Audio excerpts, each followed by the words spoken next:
Welcome and please be seated.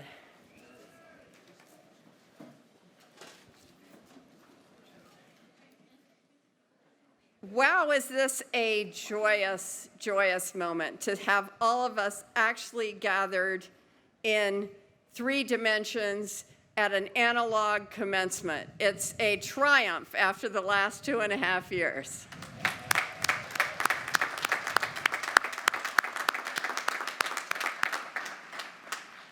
So, welcome to the 156th commencement of Bates College. Whether you're joining us here in person on our historic quad or by live stream from across the country and around the world, we are delighted to have you with us on this picture-perfect day.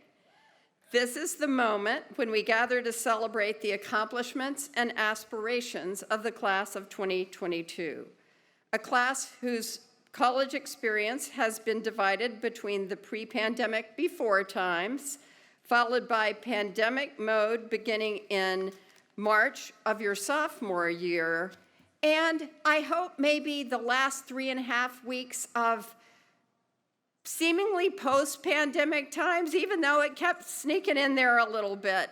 So I would like everyone to take a moment to send up a cheer of appreciation for the determination and flexibility these graduating seniors have shown in getting to this point.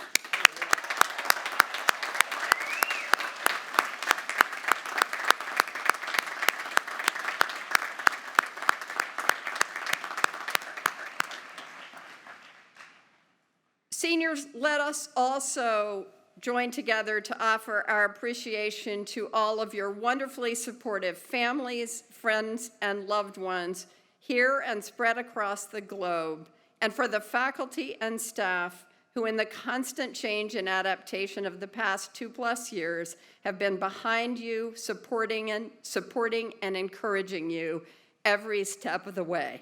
Thank you.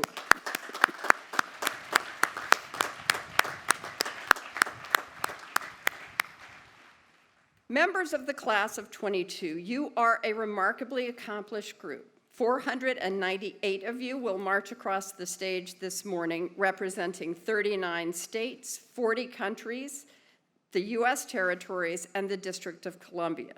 12% of you are the first in your family to graduate from college. You have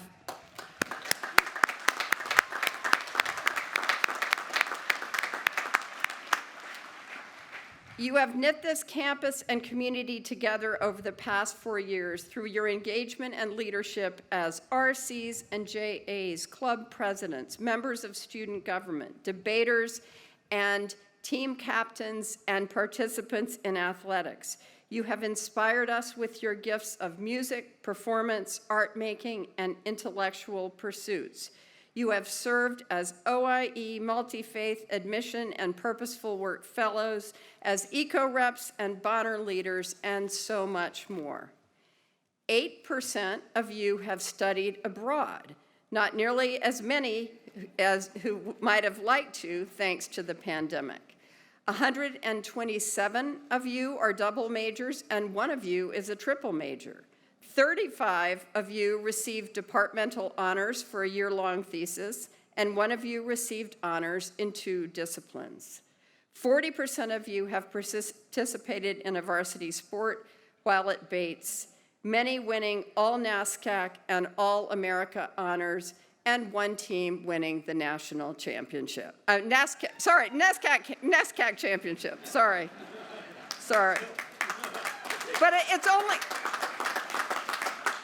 it's only a matter of time till we do the latter. 10 of you have won Fulbright fellowships, and 1 of you has won a Watson fellowship.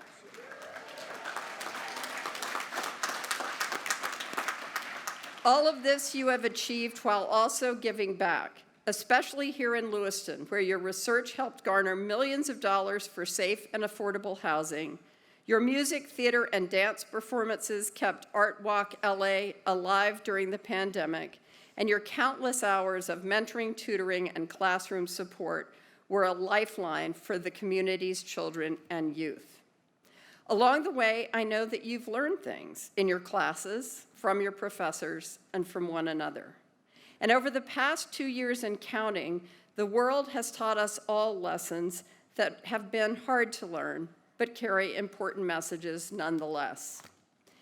In an essay reflecting on the 30th anniversary of her 1985 novel, The Handmaid's Tale, author Margaret Atwood shared that when she starts writing a new book, she always makes a chart of the age of her characters in relation to world events. She does this, she says, because in her words, our personal histories interact with what's going on in the world outside us. She illustrates this exercise with her own life, explaining, again, her words, that she was born in November 1939, just after the beginning of the Second World War. That means I am of the generation that remembers Hitler and Stalin and not just from history books. In 1949, when I was 10, I thus read George Orwell's 1984 when it came out in paperback. I was 15 in 1955 when Elvis made his TV debut, and so on. On one hand, it seems blindingly obvious that our personal histories would interact with what's going on in the outside world. On the other hand, I don't think it is typical, necessarily, for the link between one's own life and world events to be front of mind as you move through college, where who your friends are, how your classes are going, what activities you're spending your time on, and what you're looking to do when you graduate tend to loom as more pressing concerns. Yet for you, the class of 2022, outside events have intruded insistently and persistently into every dimension of your college experience since the spring of your sophomore year. One only need conjure up Josh McIntosh's steady stream of updates to be reminded about how COVID has evolved over the past 2 years to dictate the most basic routines of college life. We've also had daily lessons through the news and for some through all too frequent and familiar personal experiences of the pervasive racism and racially motivated violence in this country. And we have seen firsthand that globalism means more than the ease of travel and the free flow of goods and services.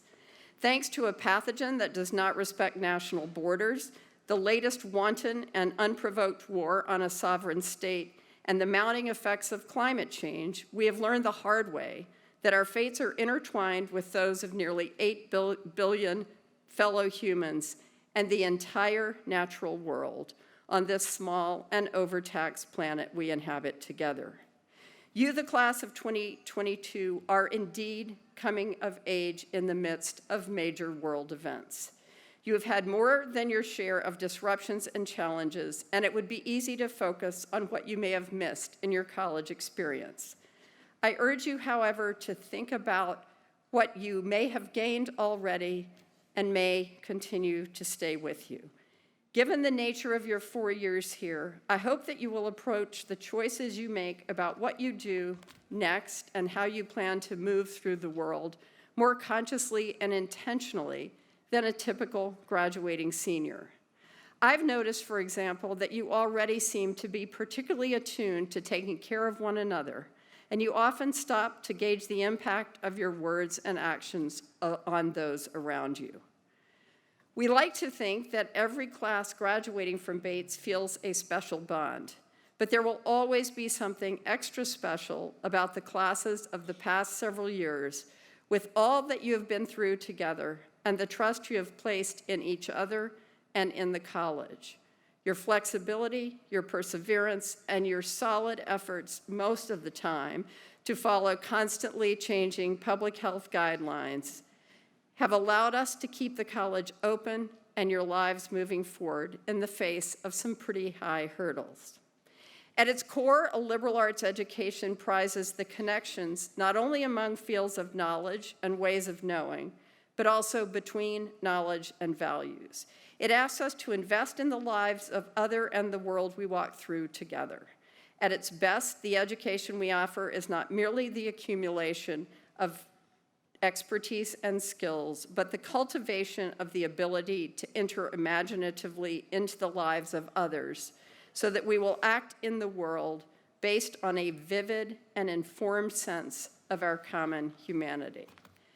Our ceremony today is all about recognizing the qualifications you have earned.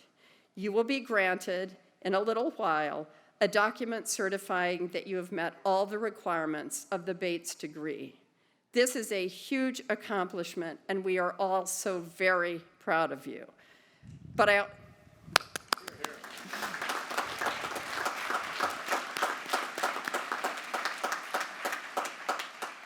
also want to lift up and recognize these other gifts: the broadened perspective, the early wisdom, and the deepened empathy that will be your superpowers as you venture forth to make the world a better place.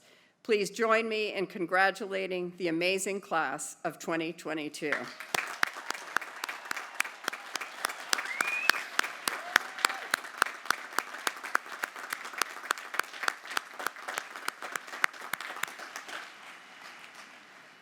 While we gather to celebrate the achievement of the members of our class of 2022, we also mark the Memorial Day holiday. In honor of the many who have served and sacrificed so much, we express our gratitude.